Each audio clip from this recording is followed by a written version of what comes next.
welcome to episode 252 of School Librarians United. I am your host, Amy Herman.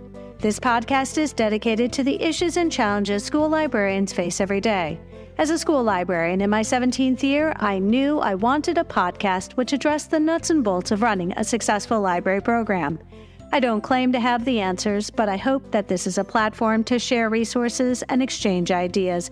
Now is a perfect time to mention that all the ideas and opinions expressed in this podcast by myself, my interview guests, and listeners who reach out to the podcast are our own and do not reflect those of our school districts. When incorporating research, I always make sure to cite my sources. So whether you are a novice or a veteran school librarian, this podcast has something for you. Last week, I promised 2 crowdsourced episodes coming up in the new year. In January, I'll be asking listeners to call in with the hills they'll die on. And in February, I'll ask listeners to call in with purchases they regret. With both of these episodes, I'd like to try something new. Listeners are invited to email me a voice recording. So put on your thinking caps and think about how you would answer these questions. In the show notes today, you will find instructions and dates for submitting your recording. And friends, if you click on the link in the show notes, you'll find something called monthly call-in shows. And I say monthly because I'm honest. I would like to do this once a month, have listeners be able to chime in with their ideas and make this more of a sort of group effort. And I think it'll be fun. So we have one scheduled for January and February already. The dates are there. The episodes will be posted at the end of the month, and you'll have all month to get those recordings to me. So step 1, decide what you'd like to say. Step 2, find a quiet place to record. Bedrooms and carpeted rooms are perfect. Hardwood floors and kitchens are the worst.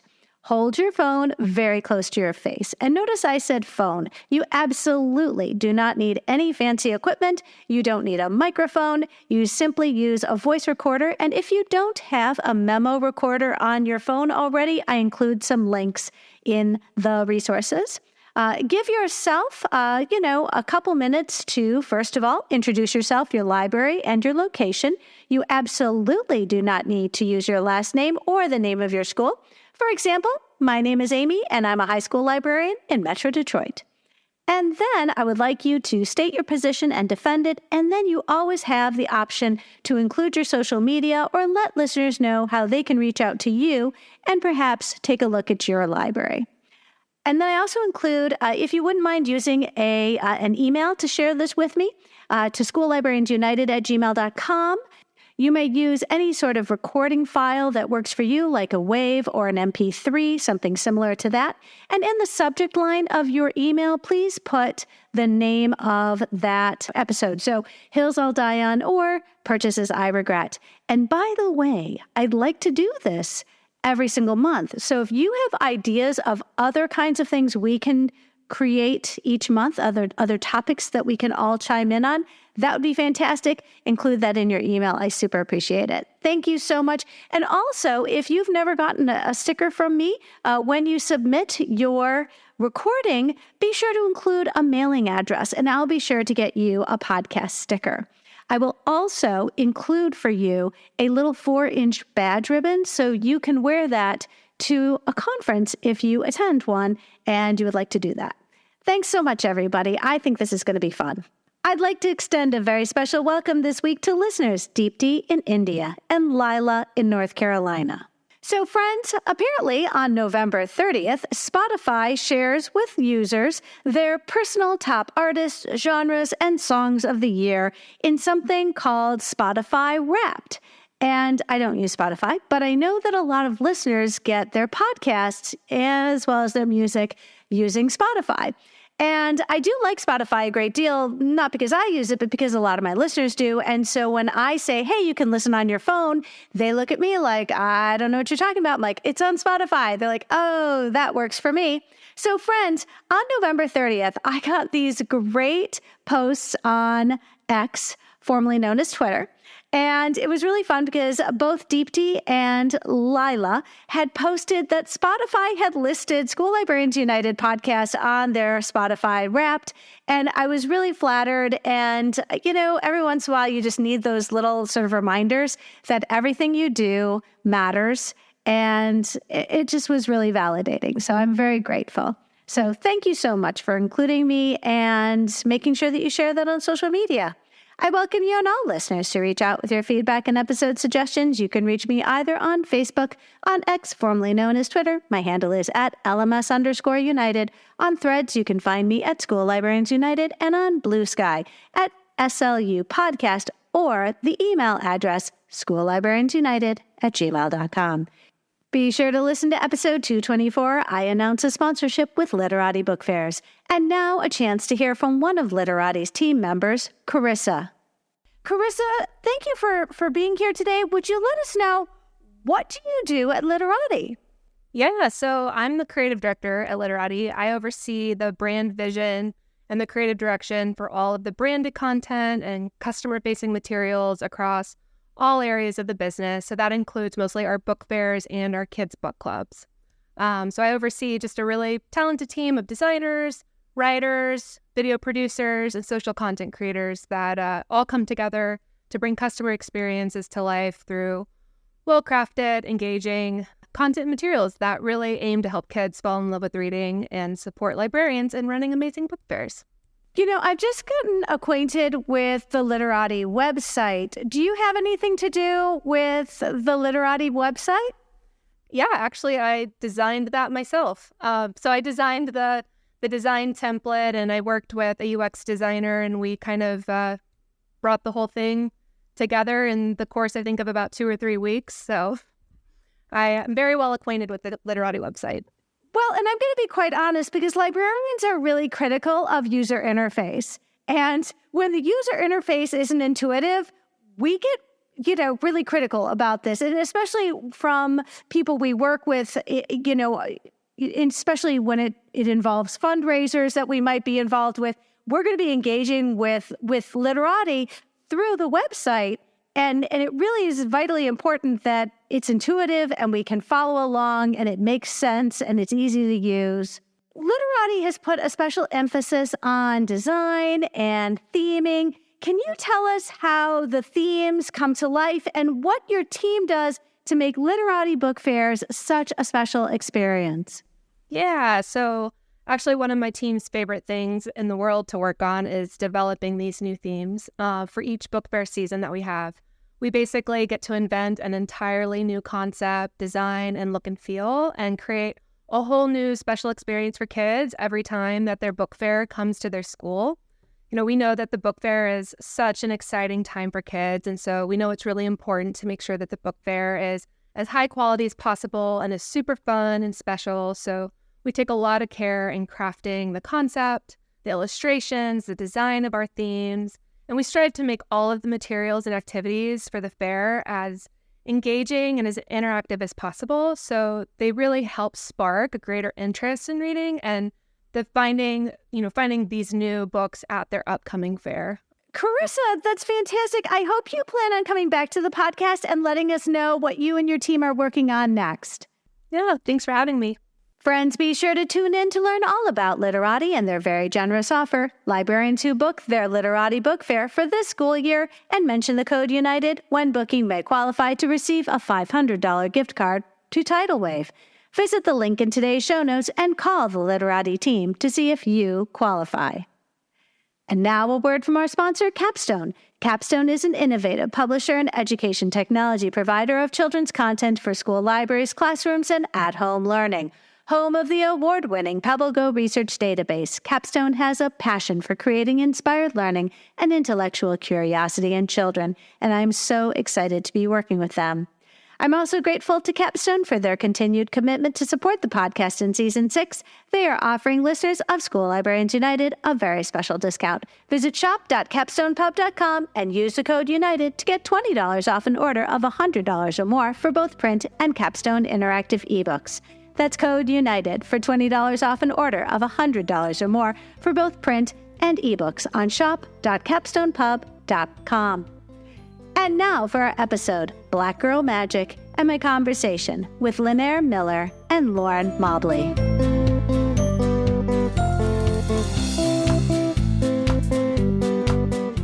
Friends, I'm so excited. Lauren Mobley and Lynair Miller, welcome to the podcast. Hi, Amy. Thank you for having me again.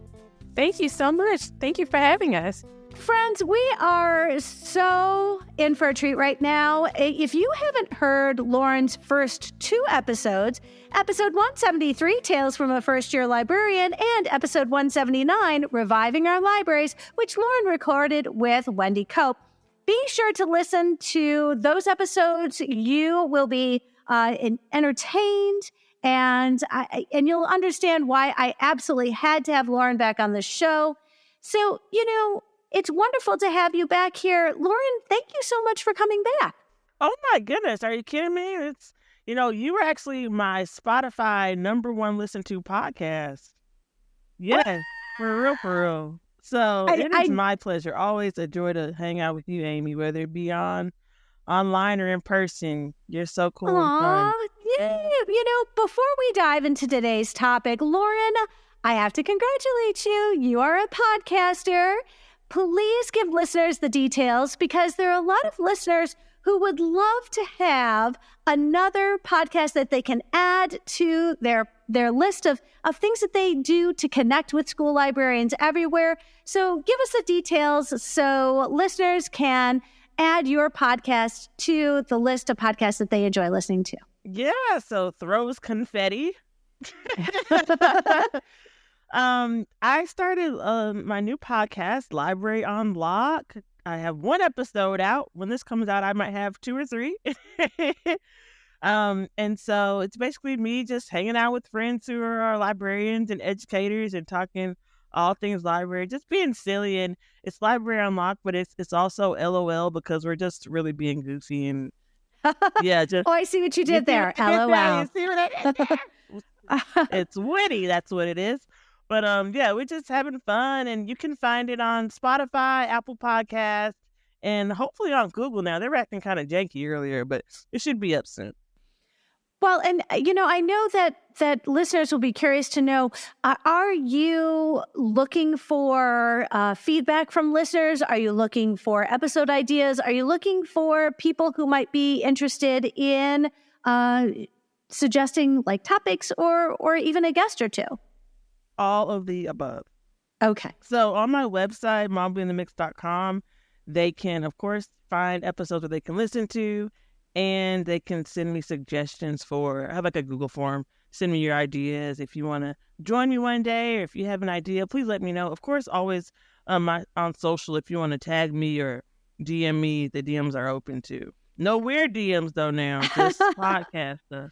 Fantastic. Well, I am very much looking forward to having your podcast to listen to, because I'll tell you what, there is nothing I enjoy more than having these conversations with school librarians, because it's honestly my happy place. I'm just going to say it. Lauren, you and I just happened to be versing each other in Tampa last month at AASL23. You were presenting at the poster session, and I was in the same area, but down the way, and I was doing an idea share. So, I'm so grateful that you can be here for this conversation, because I couldn't go to your poster session, and you couldn't come to my idea share because we were versing each other.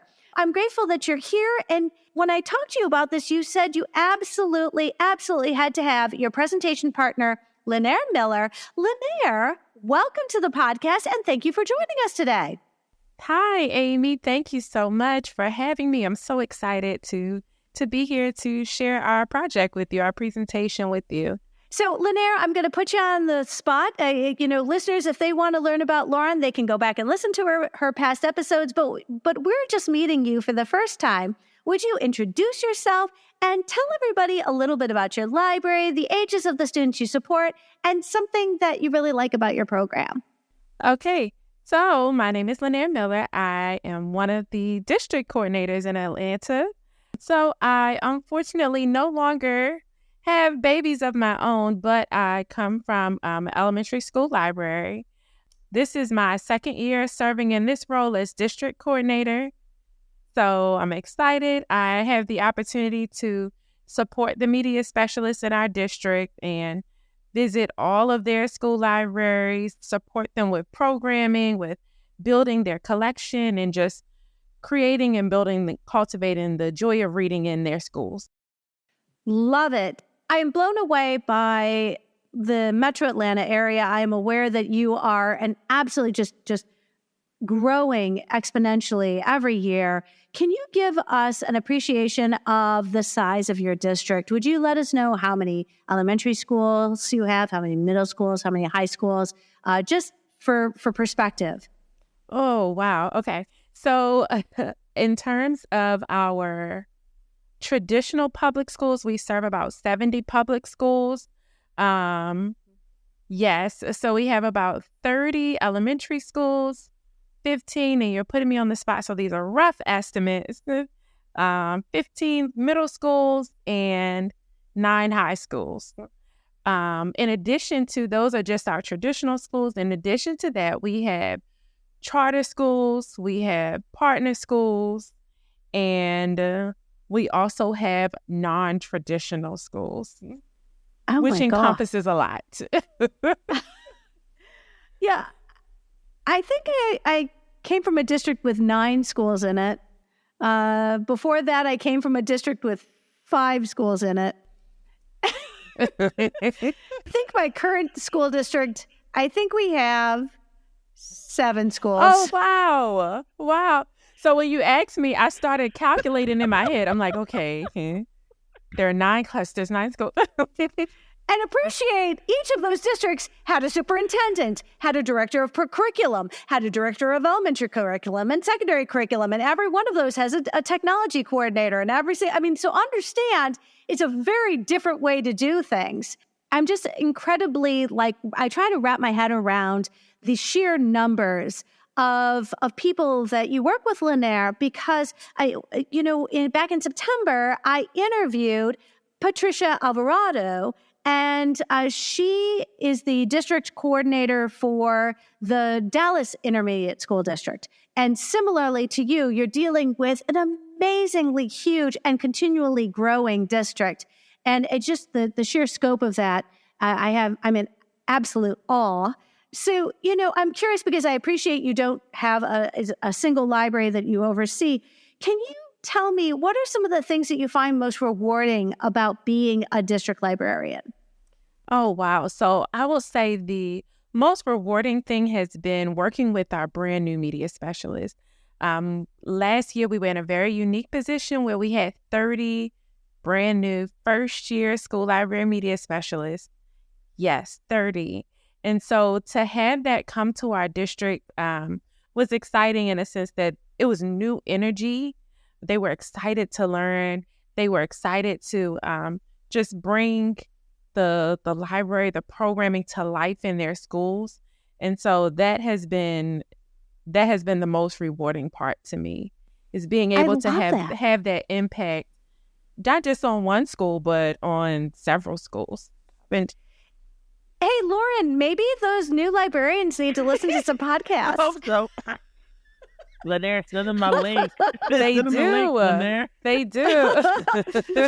That's right. Lynair, there are districts that use listening to podcasts as summer PD. It's free, customizable, and convenient. Absolutely.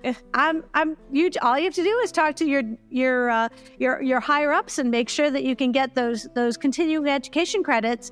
Or PD. You can get your PD hours listening to podcasts. It happens all over the country, and it's free. Yes. All right. Some of this shameless promotion. Sorry, friends. Excuse me.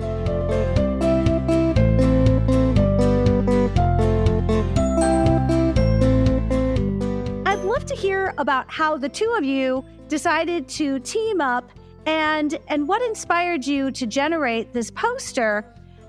Because truly, I'm learning you're not colleagues. You don't work in the same district. It's not like you see each other at staff meetings. So Lauren and I, we met on social media, which has become just a great network, being able to connect with other school librarians. At this time, I was in the School Library Media Center in Atlanta. She was at her school. We were following each other on Twitter. And from there, we started following with each other and communicating through social media and built this wonderful sisterhood of librarians. So, yes. Well, we initially met at GLMA. That was the first one. Right, and we hung out at JETC. That was our first time we actually saw each other in person at GLMA. Oh, dang. Never mind. I know. And then from there, we've connected at conferences. I feel like I've known you for so long. GLMA, GATC.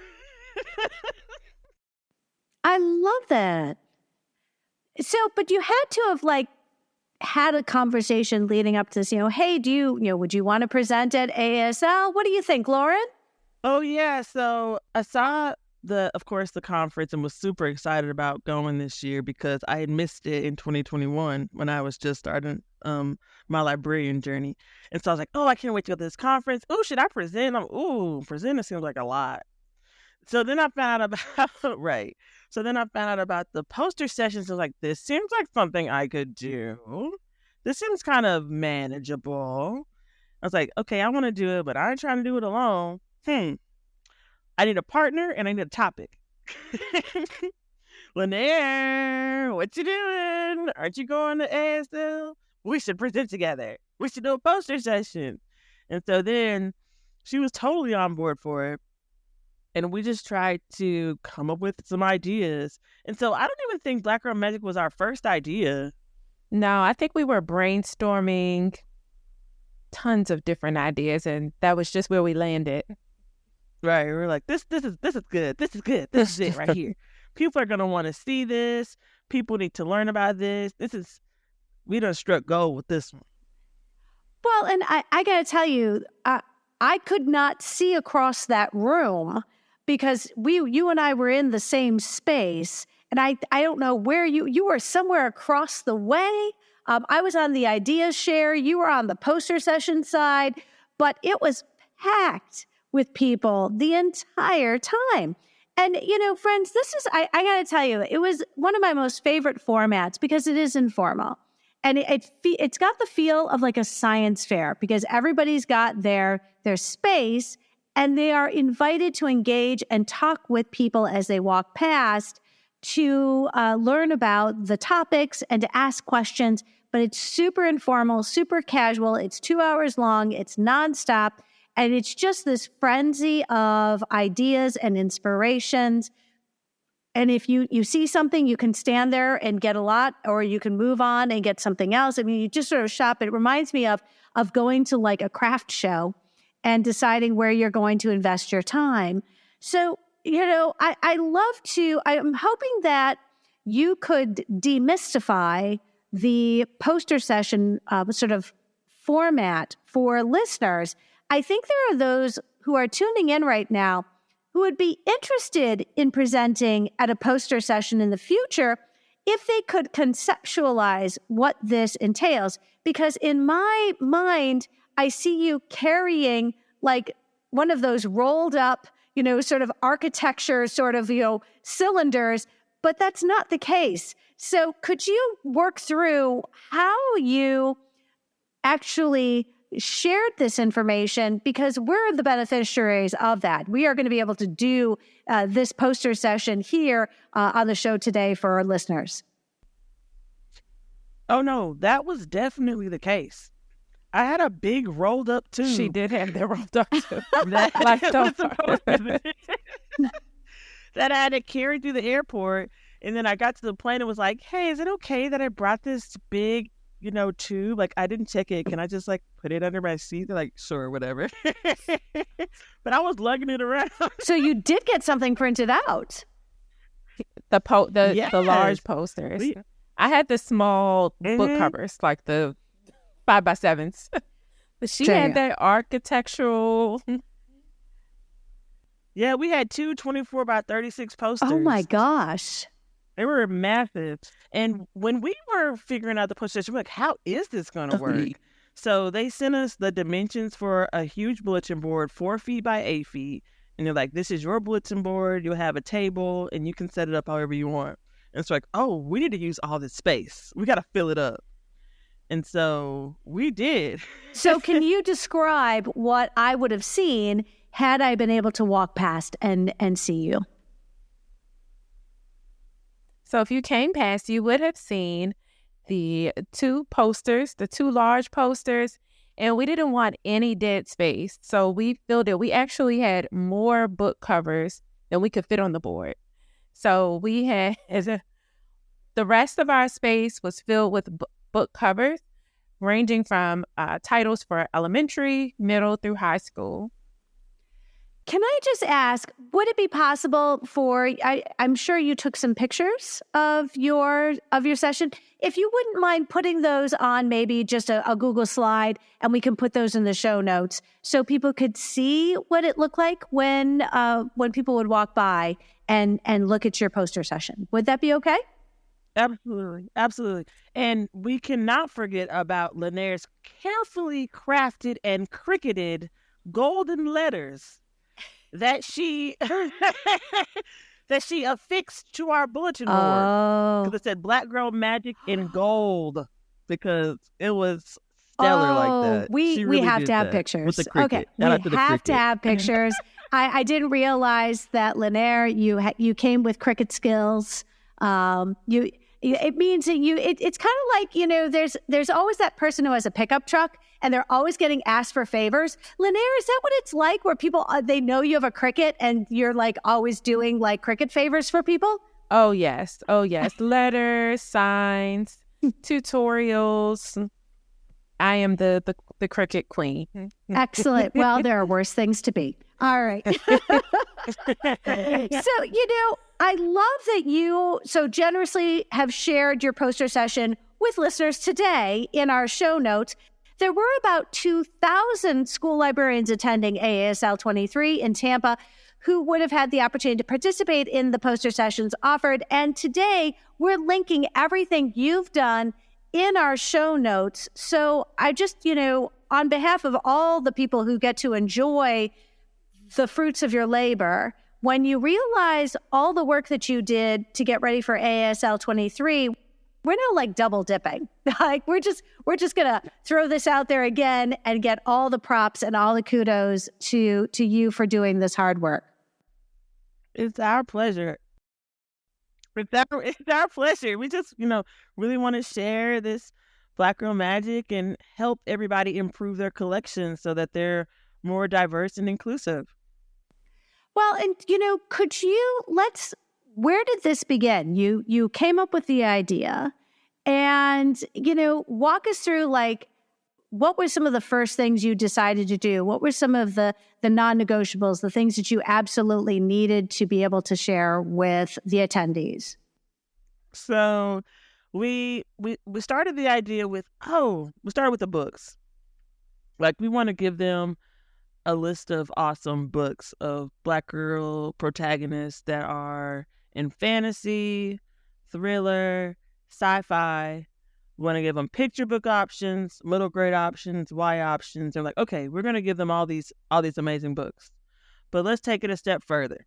How can they improve their collections starting from the ground up as far as assessing what gaps they have in there? How can they use different resources to find similar books? How can they really do the work to try to establish what they need and then how to find those resources? So not just having our list of books, but having the tools to move beyond that into improving their collection. Lynair, you are supporting many school librarians in the process of creating collections which are representative and inclusive. Has any of this been part of a conversation you've had with the school librarians that you work with on a daily basis? Absolutely. We talked to our school librarians about windows and mirrors, having both those books that reflect our students where they can see themselves and, of course, give them a window into someone else's world.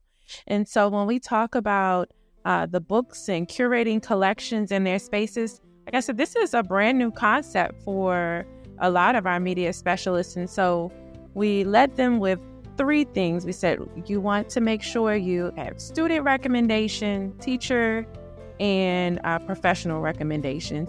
and we lead and you purchase with those things in mind.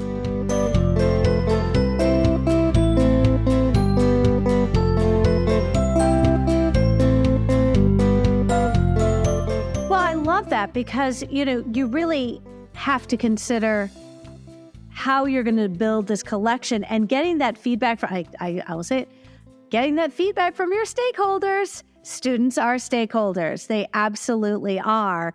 But you also want to get the feedback from your staff. I know that I was in on Wednesdays, we have our professional development in the morning, and it's a delayed start. And this week it was DEI.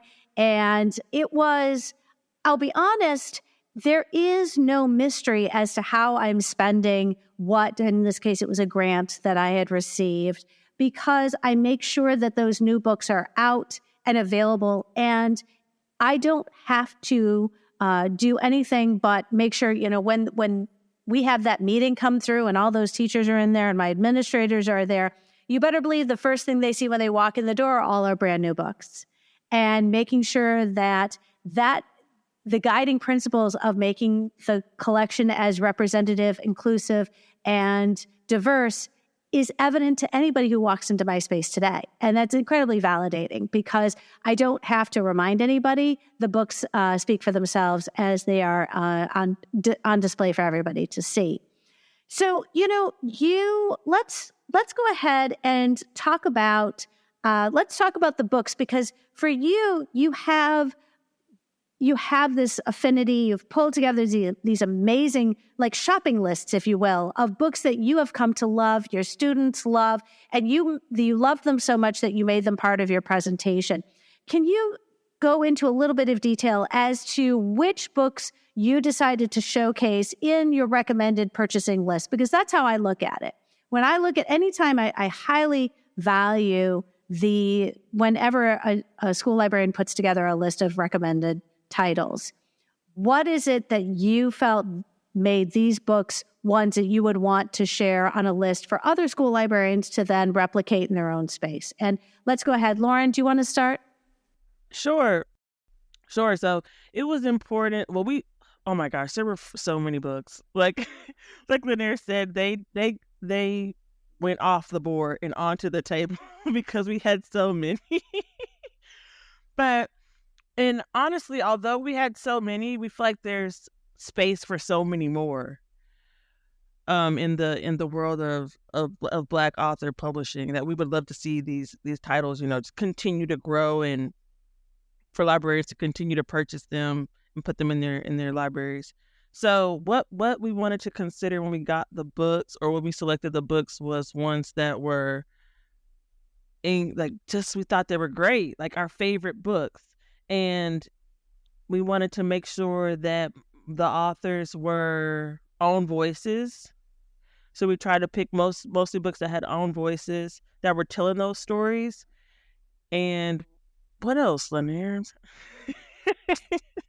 I think we tried to pick a wide range of text. So some things that were just fun, lighthearted, and engaging for younger learners. And then, as we get to the high school, they become more, they're complex. The storylines are robust stories. So I think just a wide variety of text. You know what I say too? It was important for us to not choose realistic books, because we feel like those are kind of, people already know about those. So we wanted to beef up people's fantasy collections, their horror collections, their sci-fi collections, with books that had Black girl characters in the lead, not just a best friend or in the background. Like, this story is like, this Black girl can be a vampire slayer. She can kill zombies or be a mermaid. And so that was very important for us to make that the highlight of our project. I have been really enjoying building out my own collection. I was feeling very validated by some of the choices I had that were also on your list. But I have to agree that, to a large extent, that when I'm trying to diversify and make my collection more representative, that you find yourself adding to your realistic fiction collection. And yet, what has been wonderfully surprising is to see the horror, to see Black Girl Magic titles in horror, and to see them especially in fantasy and especially in dystopian. I absolutely love it. And I'm new to sci-fi and to dystopia. So for me to be able to have this new opportunity to really invest in these in authors who are new to me, I appreciate they're not new to you. They are new to me. And so I've had a great time trying to make sure the titles that I am investing in, I'm also adding to my own reading list on my Libby and on my Hoopla playlist. But I got to tell you, this has been a real opportunity for me to target my own collection and do better, because I know that my students appreciate it because they tell me, and the books are flying off the shelf. The data you provided speaks volumes, pardon the pun. It isn't enough to just throw money at this collection. You have to be intentional about this spending. You have to be deliberate about this spending. Can you provide more background as to what you feel is best practice when bringing and highlighting Black Girl Magic in our own collections? And Lynair, do you want to start with that? Sure. So I think it starts with really assessing your collection and having an understanding of what you have and what you need.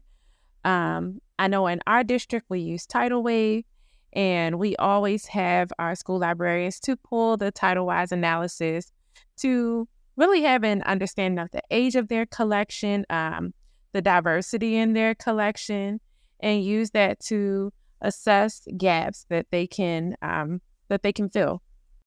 Well, and how has that, shaped what you do, Lauren, in your library in particular? I put this on our poster session, was that because I looked at the data, I did this thorough assessment, and I weeded like crap. And I was able to purchase new books using some grants. Like we need diverse books. I was able to actually double the diversity in my collection from 15% to 30%. And so, yes, we can all clap. Since my library is genreified, I wanted to beef up each of the genres' diversity. So I wanted to enhance the fantasy, the horror, the mystery, all the different genres, so that you didn't just have to go to realistic fiction to find Black books or to find books about different races or experiences, that they were in all of the genres. No matter what your interest was, you find characters that looked like you or somebody who was maybe different from you.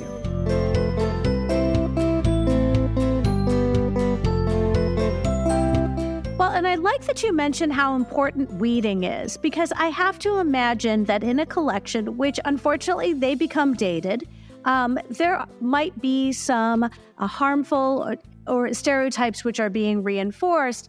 And it is vitally important to not only add these fantastic new titles, but to also remove some of the titles that perhaps are not representative of how we would want our readers to feel. And especially when they're looking for Black Girl Magic on the shelves, we want to make sure that they're also not encountering any of those sort of dated and harmful material, which might reinforce negative stereotyping. Yes. Yes, that's true. Somebody asked me once about, I think they were like, well, I don't want to, we're talking about weeding, and they said something to the regard of, but it's an award winner, I don't want to get rid of it. I'm like, but are the kids reading it though? Okay, want an award, but are they reading it, or is it taking up space? Like, this is valuable real estate, as Wendy Cope would say. I did an episode called Extreme Weeding, and one of the things that we have to get over is that metal, or that shiny sticker on the cover, which really does not. It's not immunity. There once upon a time there used to be this show called Survivor, and you got immunity, so they couldn't kick you off the island. Well, I'll tell you what, that metal does not give you immunity.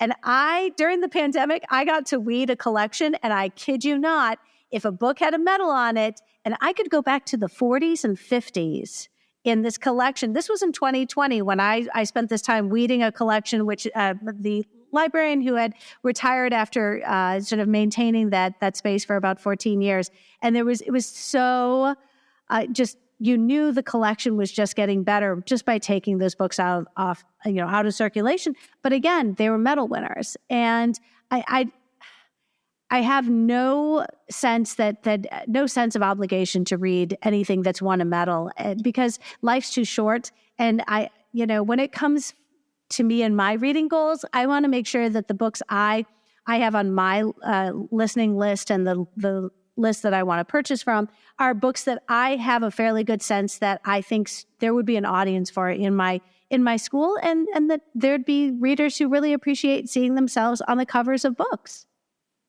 That's so funny because when I inherited my library, it was the collection was not genreified, but there was a section for award winners, and I threw that whole thing away.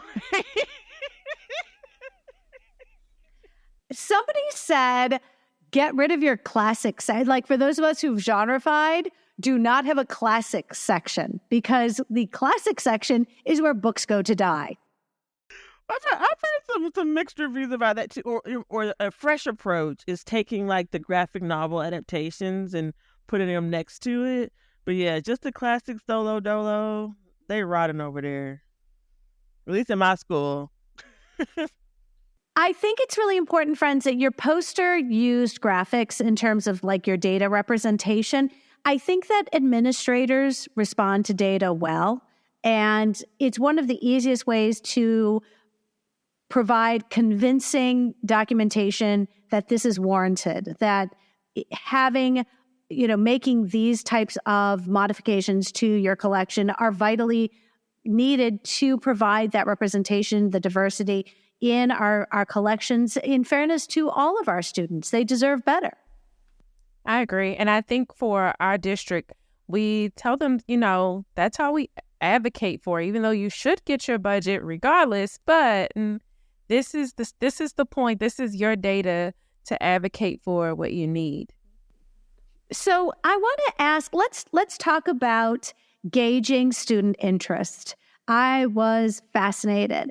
So I'd love for you to give us an idea of some of the things Lynair, what are some of the things that you have done to encourage your librarians to get that type of, stakeholder feedback from their readers so that your librarians can make those purchases with confidence?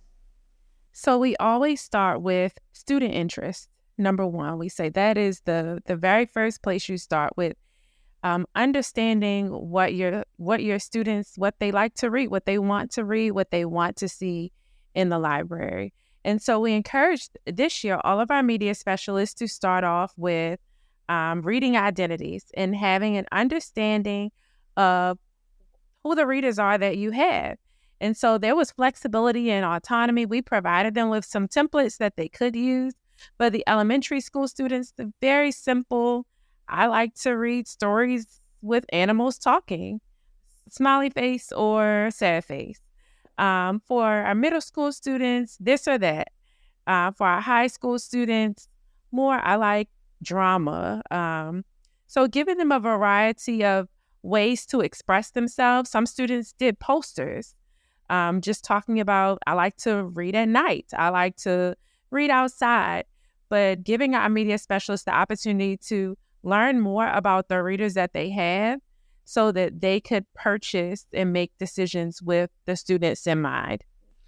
And friends, I'm looking at this poster session, and you'll get this opportunity because there'll be links in the show notes, but there are QR codes, and there is a reader identity survey for each of these sort of, age groups, which is wonderful because it can give you that starting place for you to create something that works in your own space.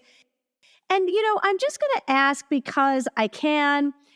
We also have to recognize that there invariably are going to be students who do not see themselves as readers.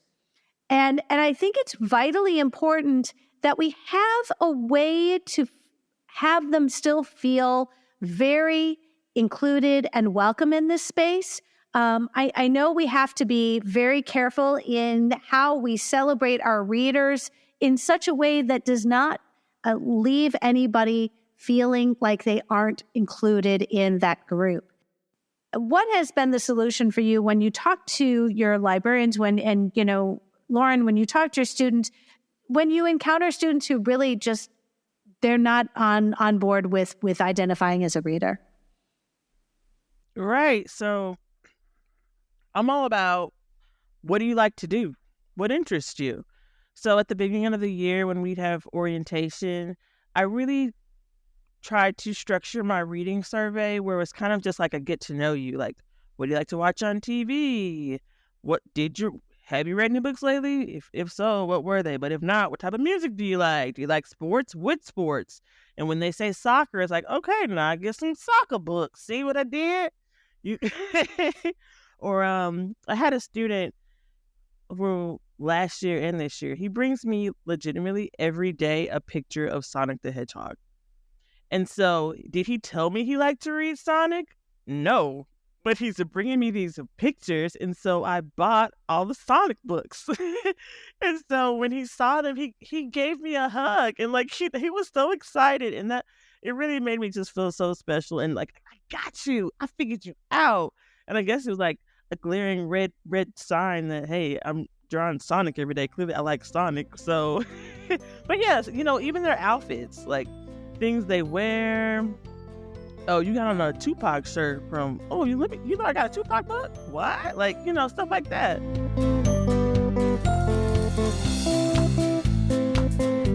We, the 5 Nights at Freddy's, I saw a couple T-shirts, and I have 5 Nights at Freddy books. So absolutely. Mm-hmm. And you look at the T-shirts and you're like, I think I've got something you might enjoy. So absolutely. I love that. Let's talk about teacher. How do we solicit that teacher feedback? Because we want to make sure that, and our teachers, many of them are reader. It's funny.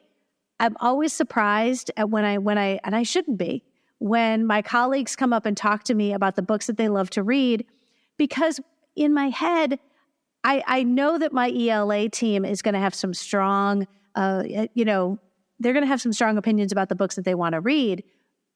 But oftentimes, I'm getting that kind of feedback from teachers who are not ELA teachers, and they just love YA.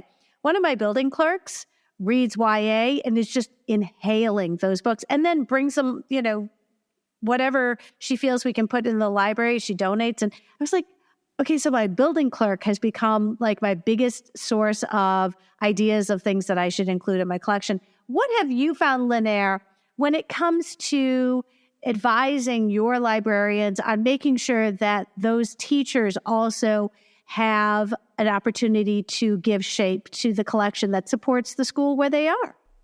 So we try to encourage them to partner with their teachers, invite them in to see what's there, to have a better understanding of who your teachers are as readers, what they like to read, have suggestion boxes, creating just different opportunities to learn who your teachers are and what they would like to see in the media center as well, because we want the space to be a space that's available for them. We have some teachers who they swear by certain books for certain standards, and they've been reading that book for 20 years and they don't want to change it. And so then we challenge our media specialists to challenge them to say, well, how about you try this to fit this particular standard, or read this, so that they still have that engagement piece for students, but we're exposing them to new books as well as getting feedback from them. One of my favorite things to do is when those books come in, and I know these are books that were recommended by the teachers, it's not unusual for me to just go ahead and check a book out to them and put it in their mailbox. And it just, hey, thought you would enjoy this. And, I'm not wrapping it up. I'm not doing anything clever. I know Lucas Maxwell over in England has been known to wrap those books up for holidays and gives the teachers something to read while they're on holiday. But I'm not that clever. But I do definitely surprise teachers with books in their mailboxes, because I'm like, hey, the new books came in and I thought this is something that you might enjoy.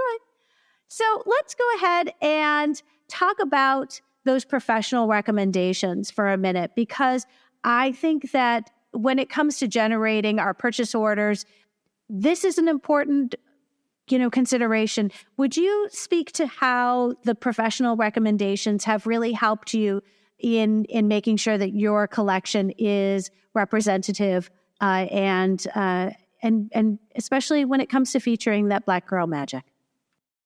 In our poster session, we highlighted some professional sources or recommendations that librarians can use.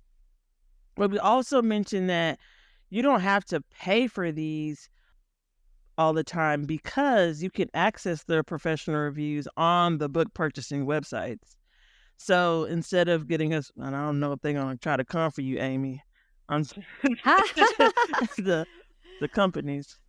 Well, we'll all know if I don't have an episode next week. So, but yeah, like those subscriptions can be expensive, and if you go to, I use Mac, and you can go in there and put in the book, and oftentimes they will have several professional reviews for each book, and they'll give you like the age suggestion, but you can also see the professional review, multiple professional reviews for each book, which have been very helpful for me when deciding what things to buy for my collection.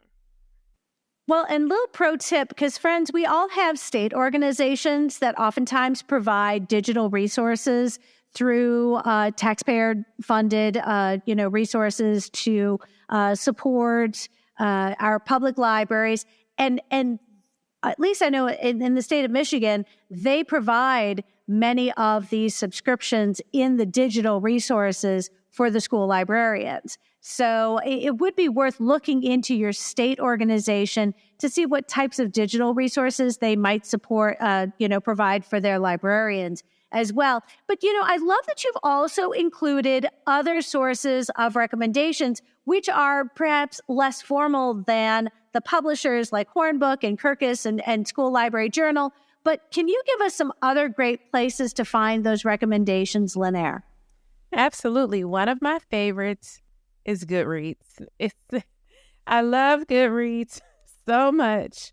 I love that they have their list already curated. So if you're looking for a specific genre, you can find books there. You can find reviews there. We also added some specific individuals. We added some different people online on Twitter that you can follow, some library media specialists. I think that Twitter has been one of the, or X, has been one of the best resources for learning about new titles. Well, and I know our state organizations oftentimes also have like award winner. They have state awards and committees which generate those lists for each of the states. And those usually come out each year, and those become great resources as well for those purchases. I got to tell you, I like Goodreads a lot. And as somebody who has genrefied a high school collection in the last 3 years, Goodreads was a great place to go just to get some sense of consensus on a book. If I was at all on the fence about something, I would get on Goodreads, and it's kind of like they voted, right? Which category are we putting this in? And then you make those decisions. But for what it is as a crowdsourced platform, Goodreads is fantastic for a whole lot of reasons. And I am less concerned about Goodreads as a social platform because it doesn't seem to get kind of the extremist or the haters that you might see on other social media platforms. Goodreads is great. I love because genrifying can be hard. Especially when those books are like, wait, where do I put this? I've gone to Twitter for that too, though. Like, where do y'all put this book at? Or text somebody because that kills me. It's like 3 genres. Have you ever done it in two places? If I have 2 copies, if I'm lucky, I have 2 copies, and I'll put them one in each section. Yes. So if you have a book that is romance, relationships, and sci-fi, put one in each and see where it goes. Like historical fiction and romance, and we'll just put it there. Boom, boom. Graphic memoirs. Yeah, graphic memoirs. Put one in memoirs, one in graphic novels. Mm-hmm. I've done that. and I'll wait and see what happens. Ready to move, right? And then you have to remember, oh, I've got 2 copies. They're just in 2 different places. I love that.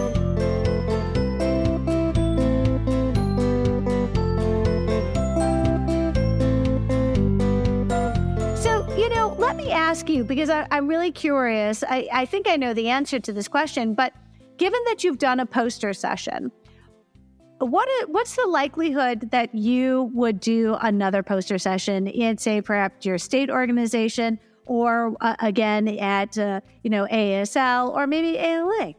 It's funny that you say that. I've applied to do another poster session. This was my first one with Lauren, and I really enjoyed it. I think the piece that made it different, I've presented a lot. I've done several presentations, but I think that the one thing that sets this apart from presenting is just the authentic, informal conversation. I really enjoyed being able to just connect and talk in the exchange of dialogue, which you don't necessarily get if you're standing in front of people. It's so much more formal. You're giving out more than the exchange of dialogue. How about you, Lauren? Is this something you're going to do again? I would love to do it again, and I think we need to do a Black Girl Magic too. Somebody asked me about Black Boy Joy. Yeah. We're gonna have to keep this going because it was really great, and I did love that aspect of the dialogue, because people were recommending books to us, like, "Oh, you don't have this here. Where's this book at?" Like, "Oh, well, we didn't mean to offend you, man. We'll look into it." Yes. And Lauren, did you love the assumption that they thought that I read every single book that was up there? And I was like, not all of them, not every single one. And they were like, because I read that, and that. and they started talking. So I love that they were really engaged in conversation. That's like the kids, though, too. The kids will think that you read every book in the library. Like, baby, what? Every single book. Every book that's there. So this is how you know which of your students understands sarcasm, especially if you teach at the elementary level. "Mrs. Harmon, have you read all these books?" "Yes, I have." I was like, "Yes." And they're like, "No, she hasn't." And it was like, and then, when the littles, like, they really want to believe that you have. And then you just say, "Yep, I've read all of them."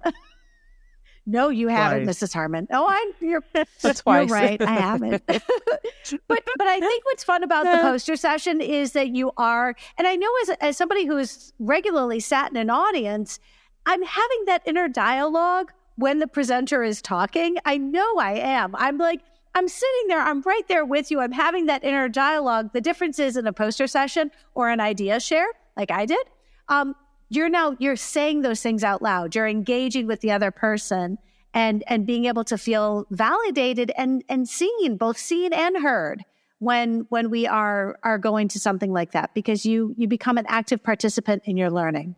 Yeah, I love the poster session, and I feel like it was a little less stressed. Just like you felt more relaxed up there. Yeah.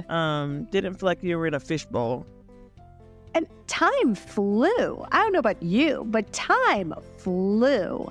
I loved it. I thought it was fantastic.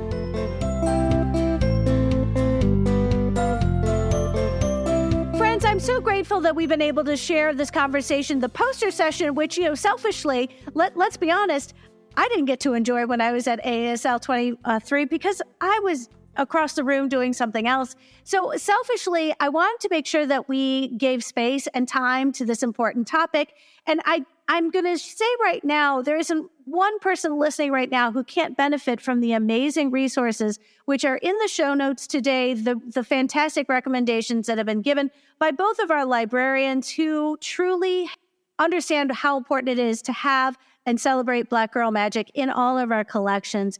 Lauren and Lynair, I am so grateful that you're here today. Would you just give us a little bit of what this means to you and how important this has been in your practice? So Lynair, this has been a topic which you worked on very hard to make sure you had ready for this presentation. Can you give us an idea of just why this is important to you and why you decided to be on the show today? Absolutely. So this was very important to me. One, to just be able to share with others that it is out there, that there are different genres and representation for Black girl magic inside of fantasy and horror and sci-fi. And I feel like growing up, I didn't particularly see myself in the literature that I had. And so for that, I primarily didn't read or wasn't interested in fiction at all. I read self-help because I figured, why not better myself?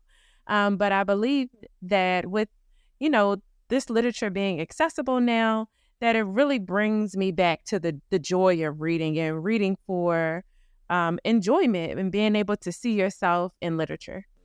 And how about you, Lauren? I'm getting emotional. I seriously. So I know, Lauren, this is vitally important to you and the students that you support and the building and your teachers. Tell us why you knew you wanted to do this with Lynair this year. Lynair, you took maths. I'm just kidding. I was gonna say that when I was younger, I adored Harry Potter, and it would have just been even more amazing for me to see a character who looked like myself, like Nick Blake in The Remarkables by Angie Thomas or something like that. And so to see those books and to see characters who look like me doing things that are amazing and fantastical is just so incredible. And so I feel like it's important for all libraries to have them. And I think it's really important for librarians to remember that just because a book may not be of interest to you doesn't mean that it won't be of interest to your students. So if you don't like scary books, that's cool, but your kids may. And so keep an eye out as far as those reading interests and what the kids want, because ultimately you got to give them what they need and what they deserve. Well, and just a gentle reminder to everyone who's tuning in right now, I can't remember the last time I bought a book that I thought every single person in my library would read. We don't do that. We buy to support specific needs and interests and ages. And, I've never once said, you know what, I'm going to buy a book and every single kid in my school is going to read it. And there just isn't. I mean, we've got to make sure that we're supporting all of our students every single day and the teachers along for that matter. I want to make sure that we remind ourselves that we are not obligated to buy only books that appeal to 100% of our students and our teachers. We got to make sure that we are making sure that our students see themselves on the covers and in the pages of the books, and helping build those empathetic, students, and these are humans who are going to be better for it.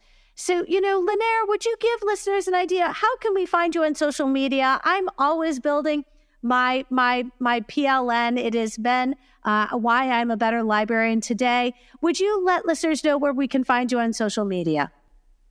Absolutely. I am on Twitter, X, at Lynair Miller. So please, I would love to connect, follow me. I like to share what's happening in the libraries across our district, and I'm always following others just so we can learn more to bring to our district as well.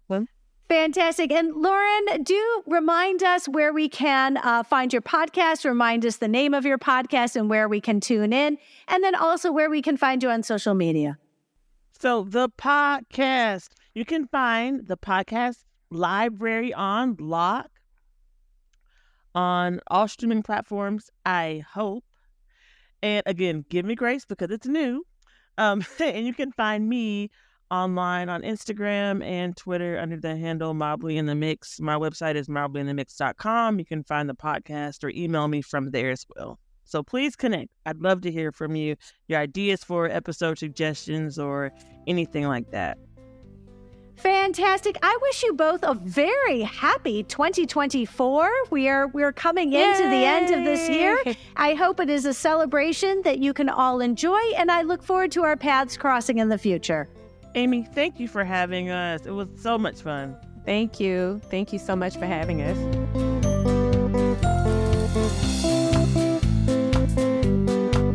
Friends, if you found this episode helpful, please share it out with your team, your PLN, and on social media. Be sure to follow on your favorite podcatcher so you'll never miss an episode. Be sure to subscribe to Lauren Mobley's new podcast, Library on Lock, wherever you get your podcasts.